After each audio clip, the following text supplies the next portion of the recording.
ang serbisyo publiko ay maramdaman hanggang sa baba. Imagine sa bawat salita ng ating Pangulo.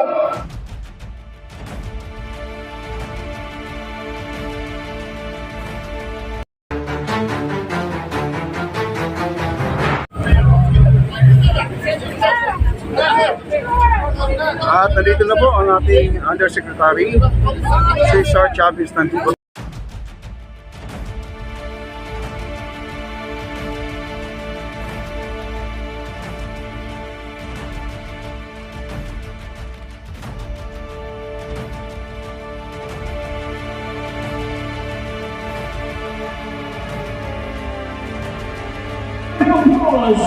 For no other than, of course, we said, Undersecretary Cesar Chavez of DOTR. Palapalapan natin once again, let's all rise and welcome the arrival of Undersecretary Cesar Chavez.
Parang walang energy. Pwede po ba ako makarinig ng isang malakas sa palakpakan na may kasamang sigawan?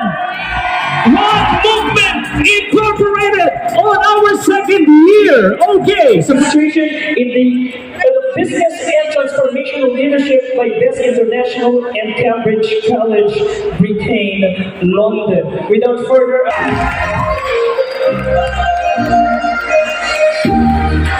Good evening. Our guest speaker is the Chairman, National Youth Commission, appointed by President Joseph Estrada. In 2018 to 2019, member of the Board-Based Conversion and Development Authority. In the election campaign for 2022 election, our speaker was the chief of the staff of one of the candidates.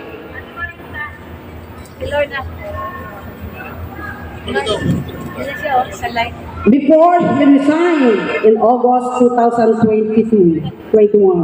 In 2017-2022 to present, our speaker, Undersecretary, is the Railway Development of Transportation, DOTR. Ladies and gentlemen, let us all welcome our guest speaker, Undersecretary Cesar Chavez.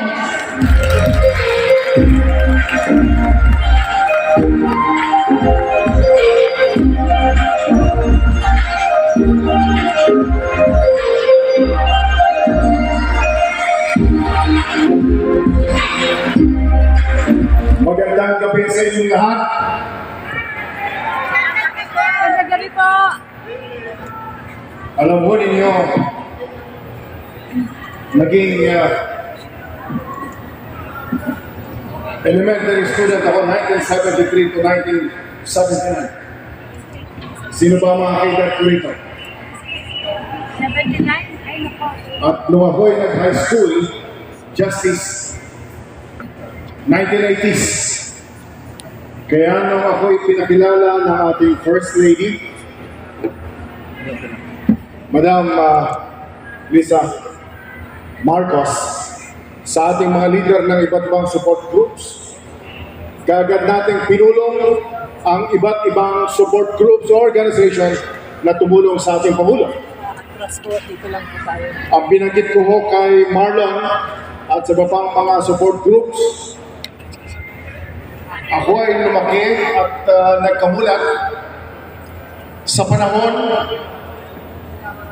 na malakas ang presidency, malakas ang panguluhan sapagkat malakas ang samahang nayon, malakas ang kabataang barangay, malakas ang mga organisasyon katulad ng OMI. Kaya palakpakan ninyo ang inyong mga sarili. Kaya sabi ko kay Marlon,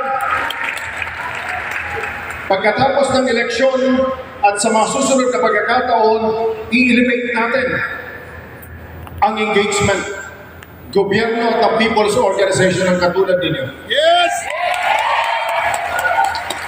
At ako'y natutuwa sa lahat ng people's organization na nakausap ko na sumusuporta sa gobyerno ito kay Pangulong Bongbong Marcos. Ang OMI ang natatanging in sustainable speed and in sustainable focus nakatutok sa kalikasan. Kaya sabi natin sa matataas na opisyal ng Department of Environment and Natural Resources, sa matataas na opisyal ng DILG at ng mga local government units, kung saan may bakanting kabundukan at mayroong organisasyon ng OMI, dapat mayroong engagement ng gobyerno sa proteksyon ng ating kalikasan, lalo-lalo na ng ating pagkukulang. Napaka-organize ninyo at napaka-colorful pa ngayong gabing ito. Hindi ito tungkol sa amin. Ito ang anibersaryo ninyo na inyong pangalawang taon ay tungkol sa ating bansa, tungkol sa ating Pangulo at sa inyong samahan. Palakpakan ulit ninyo ang inyong sarili. This is not about speeches. Ito ay pagbabalik tanaw kung bakit kayo narito. In the first place, kaya kayo ay nagsasama-sama sapagkat gusto nyo ng isang maayos na gobyerno, matunyong gobyerno sa ilalim ng Pangulong Bongbong Marcos. Hindi ba? Ipagpapatuloy ko natin yan sa mga susunod na buwan, sa mga susunod na taon, sa pamamagitan ng iba't ibang programa ng gobyerno na sasamahan ho ninyo. Ganun ba kayo? Mayroon akong request. Pwede mo bang pakitaas ang inyong mga cellphone? Pakitaas ninyo ang inyong mga cellphone. Alright? Yung may cellphone pero walang Facebook, ibabaho ninyo ang cellphone. In other words, lahat ng may cellphone ngayon may Facebook. Yes or no? Imagine, sa tuwing nagtatalumpati ang ating Pangulo sa Amerika, sa susunod na pagkakataon sa Japan, imagine ninyo ang ating Pangulo nagsasalita sa iba't ibang organisasyon. Imagine ninyo ang ating Pangulo nagsasalita sa iba't ibang government agencies. Nakikiusap na siya ay tulungan sa kanyang pamahalaan na maging epektibo ng sa ganon ang serbisyo publiko ay maramdaman hanggang sa baba. Imagine sa bawat salita ng ating Pangulo, ang lahat ng cellphone ninyo, lahat ng Facebook ninyo ay nagsishare ng speech ng ating Pangulo. Anong ibig sabihin niyan sa ating bansa? Malakas ang suporta ng mamamayang Pilipino sa ating Pangulo. Kaya-kaya ho ba natin yan? Kaya sa mga susunod na araw, sabi ko kay Marlon, sunod-sunod ang training natin. Dalhin mo kami sa Bulacan, dalhin mo kami sa Cavite, dalhin mo kami sa Cebu, sa Bohol, dalhin mo kami sa Davao, dalhin mo kami sa Tierra Santos, dalhin mo kami sa iba't ibang rehiyon. Para lang sa ganun, hindi lang tayo tumutulong pag-aayos ng ating kalikasan sa pamagitan ng Integrated Forest Management Program na kasama kayo. Hindi lang tungkol sa livelihood program, hindi lang sa scholarship program na pwedeng pakinabangan ninyo ng inyong mga anak at ng inyong mga apo. Kung di makakatulong kayo sa pagpapaliwanag sa ating mga kababayan, at ang isa sa pinaka-importanteng pagpapaliwanag sa ating mga kababayan ay ang pag-share ng speech ng ating Pangulo. Kaya ho ba ninyo yan? yung malakas ninyong yes, yun ay magpapatunay na may maayos na pagbabalik tanaw tayo kung bakit kayo naririto.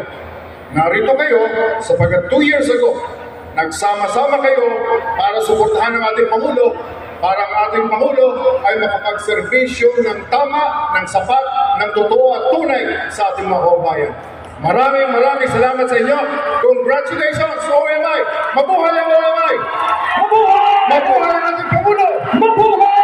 Mabuhay ang bansang Pilipinas! Mabuhay! Congratulations! Maraming salamat on stage. Our Board of Trustees to be led by Chairman Dr. Marlon Mendoza, Deputy Chairwoman Dr. Norma Patriarca, Mr. Art Herrera, Ms. Jeanette de la Cruz, and Ms. Emily Samson to hand over the token of appreciation. Dito ho kayo naiiba. Sapagkat ako ho, 13 lang na-appoint ng lahat ng Pangulo sa iba't ibang posisyon. Pero bihira ako makakita na may isang leader na katulad ni Marlon na halos araw-araw pinag-uusapan namin ay tungkol sa Sierra Madre. Palapakan natin si Marlon. Thank you. Sir, Thank you so much. it is a privilege, sir, on behalf of One Movement, in appreciation for your presence as our guest of honor speaker in today's celebration of One Movement second anniversary. We would like to present this memento to you as our appreciation, sir. Maraming salamat. Thank you.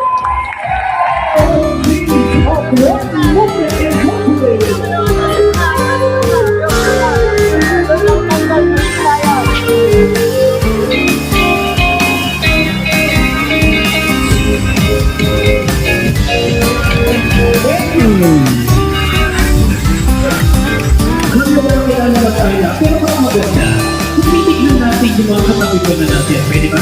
Yung mga katabi natin, please look at the person seated next to you.